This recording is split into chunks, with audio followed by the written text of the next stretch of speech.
You're listening to the Geriatric Mamas Podcast with Jessica Raziri and Sonia Tapley.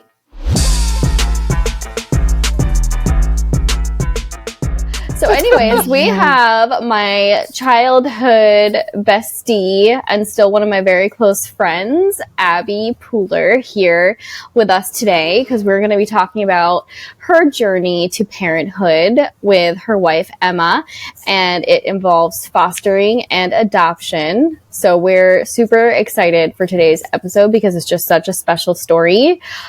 So we have known each other, Abi and I, since we were 3 and 4 years old.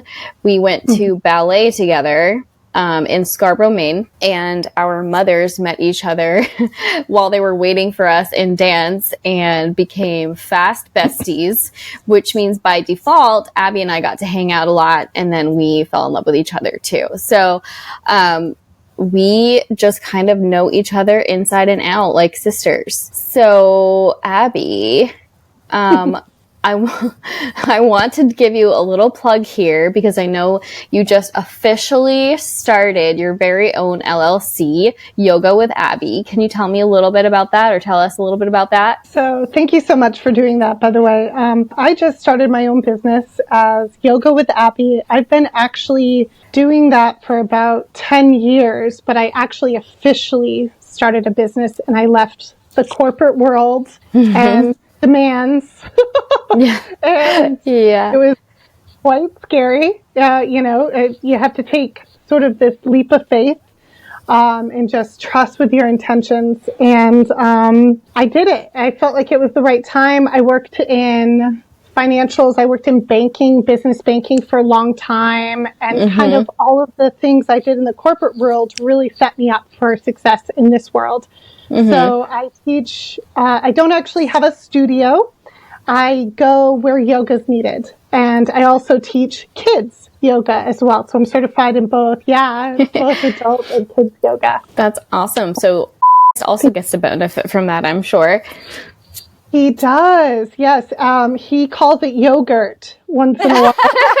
That's so cute. That's so cute. So have you ever done goat yoga? Have you seen that? So I've seen it. I haven't actually done it yet, but funny you said that because this weekend I'm actually doing yoga with alpacas. Stop! Abi! Oh my gosh. I need videos. I need photos.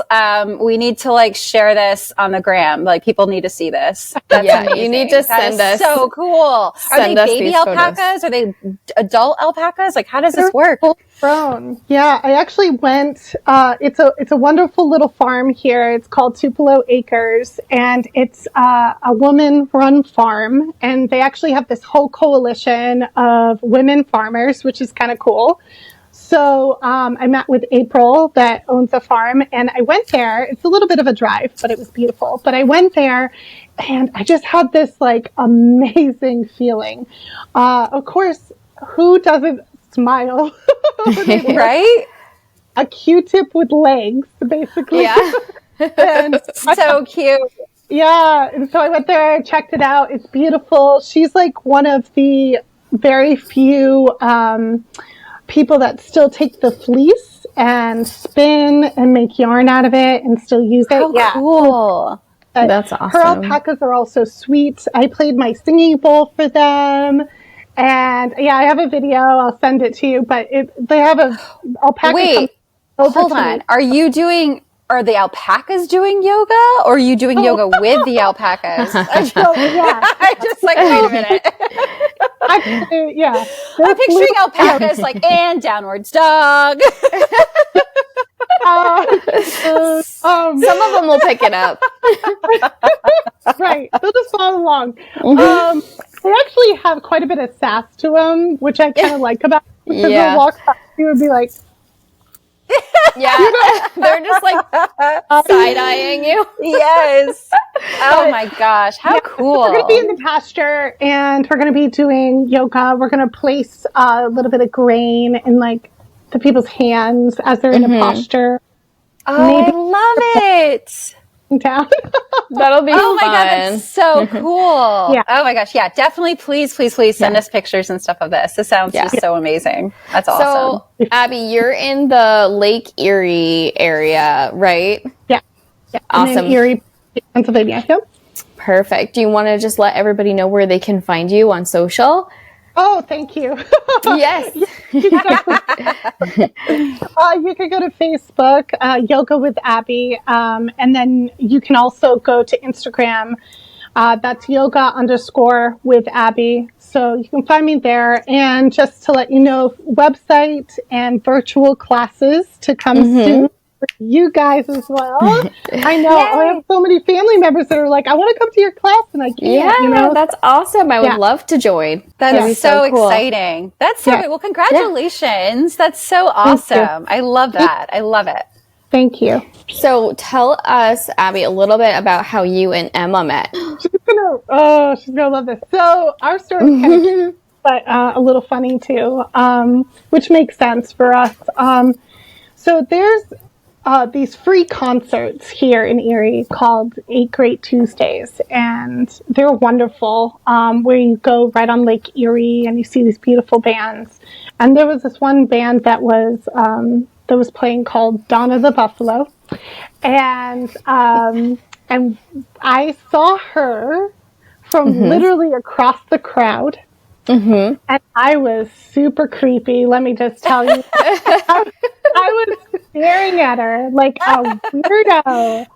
Like, looking back, I'm like, like, why did she even, But I was staring at her, and I guess she noticed at one point. I didn't notice, but then, I don't know how I didn't notice, but then she left where she was, and I looked over and she wasn't there.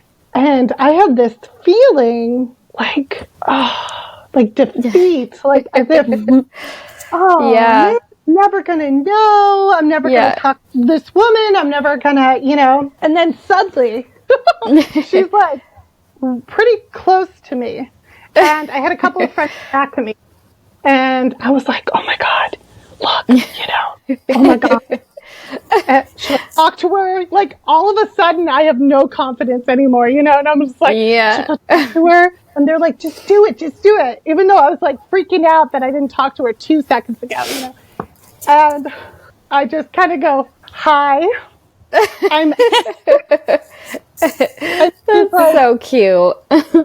Hey, what? So I'm like, I'm Abby, and we just started talking. Now, our first date was horrendous. It was horrendous. When she gets nervous, she has RBF. She has resting bitch face for days. Okay? And she's super quiet. And like, Sonia's met Emma. I don't know, Jess, if you've met Emma, but I haven't met her. If you don't know her, and she's got that, she looks like she could take you. You know what I mean? She's like, you just don't want a mess, right? And so she's got that going. And when I get nervous, So we're going on a hike in the middle of the woods. I'm thinking, I just set up like somebody to kill me. I don't know her. Like, what's gonna happen? So I start to get nervous because she's like, and so I'm talking and I'm basically telling her my life story, and I'm just going, and and I'm like, she hates me. This is the worst thing ever. And I'm like, we get back to the car, and I'm like, so, do you want to go up for a cup of coffee? And she's like, no.